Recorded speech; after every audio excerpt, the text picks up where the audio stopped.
नमस्कार साथियों, मैं हूं Paramesh Sharma, insurance and home loan adviser. और आज मैं आया हूं आपके पास एक नए वीडियो के और नए टॉपिक के साथ में। आज हम बात करने वाले हैं रीअसाइनमेंट के बारे में। आपने कई बार देखा होगा कि आपने कोई बैंक से लोन लिया है तो बैंक आपसे कुछ LIC पॉलिसी, FDs असाइन करने के लिए मांगता है कि आप ये हमें दे दीजिए ताकि हम आपको ओवरड्राफ्ट लिमिट बढ़ा दें, या ओवरड्राफ्ट लिमिट में ये रिक्वायरमेंट है, आपको ये चीज़ असाइन कर दीजिए। ये असाइन कर देते हैं, हम पेपर लाकर LIC से असाइन करा करके उनको डिपॉजिट कर देते हैं। और जब आप वो लोन क्लोज करते हैं या कोई चीज़ OD को लोन क्लोजर करते हैं, क्लोज करने के बाद कई बार वो पेपर नहीं मिलते, वहाँ पर मिल भी जाते हैं तो वो आपको रीअसाइन करके आपको दे देते हैं। या कई बार नोटिस किया गया है वो रीअसाइनमेंट के स्टैम्प नहीं लगाते और आपको वैसे वैसे पॉलिसी बॉन्ड उठा कर आपको दे देते हैं। और आप वो पॉलिसी बॉन्ड उठा करके अपने पास रख लेते हैं, अपने रिकॉर्ड्स में रखते हैं और सोचते हैं कि ठीक है जी, आपने लोन लिया था, मैंने पॉलिसी असाइन करी थी, या पॉलिसी मैंने मॉर्गेज की थी, दी हुई थी उन्होंने, लाइक प्रॉपर्टी पेपर, उन्होंने आपको पॉलिसी भी वापस कर दी।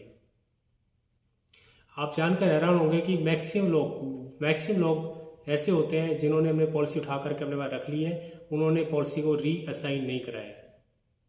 अब क्या है ये रीअसाइनमेंट, आज इसी के बारे में चर्चा करते हैं। देखिए, जो मैंने पहले भी बताया कि लोन लेते वक्त हम इसको असाइन करते हैं, तो जब लोन रीपे हो जाता है, ये बेसिकली आप एक वैल्यूएबल एसेट के अगेंस्ट कोई आपकी इंश्योरेंस पॉलिसी को असाइन करा जाता है बैंक के नाम पे। असाइनमेंट का मतलब होता है कि इस पॉलिसी के जो भी बेनिफिट होंगे उस डेट ऑनवर्ड्स, चाहे वो डेथ क्लेम पे आए या सरेंडर करने के बाद आए, किसी पर्पज से पैसा है, कोई मनी बैक आए, वो सारा वो बैंक के नाम पे ही आएगा। दैट मीन्स आप समझ गए होंगे कि पॉलिसी असाइनमेंट कर दिया तो इसका मतलब आपने बेनिफिशियरी चेंज कर दिया है बैंक को, या जिस पर्टिकुलर NBFC को आपने पॉलिसी मॉर्गेज की है। आप जैसे ही आपने लोन क्लोज किया, उन्होंने NOC दे दी आपको और आपने पॉलिसी बॉन्ड आपको वापस दे दिया। कई बार ऐसा होता है कि वो पॉलिसी बॉन्ड दे देते हैं, रीअसाइनमेंट की पोस्ट आपको स्टैंप लगा के नहीं देते हैं। अब रीअसाइनमेंट का मतलब होता है कि वो अपने राइट्स रीअसाइन करते हैं, वापस छोड़ते हैं, उसको सरेंडर करते हैं। ठीक है जी, हाँ, आपने जिसका जो लोन दिया था वो रीपे कर दिया है आज, और आपका कोई राइट नहीं है बैंक का या NBFC का।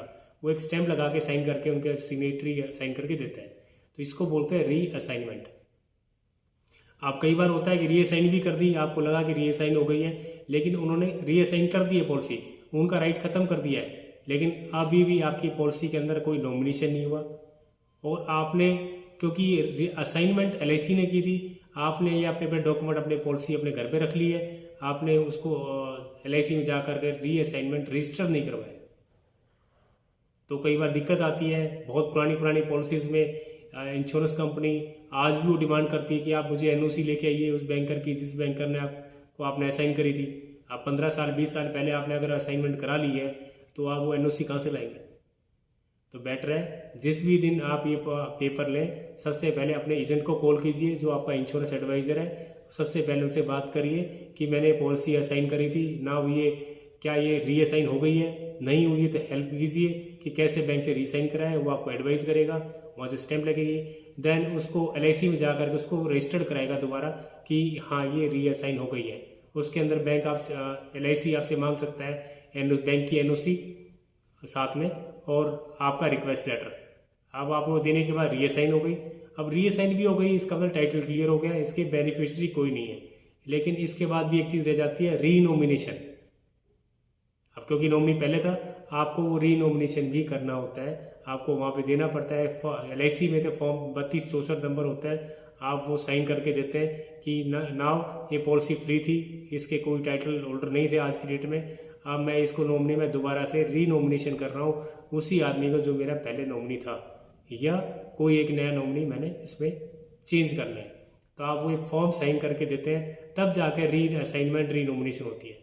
तो आप इंश्योरेंस पॉलिसी को लोन क्लोज करने के बाद अपने बात मत रखिए। सबसे पहले अपने इंश्योरेंस एडवाइज़र को फ़ोन करिए, उसमें क्या क्या काम करवाना है, कैसे काम करना है, अपने एडवाइज़र को कॉल करके सबसे पहले काम कराइए और फ्यूचर में आने वाली परेशानी से आज ही छुटकारा पाइए।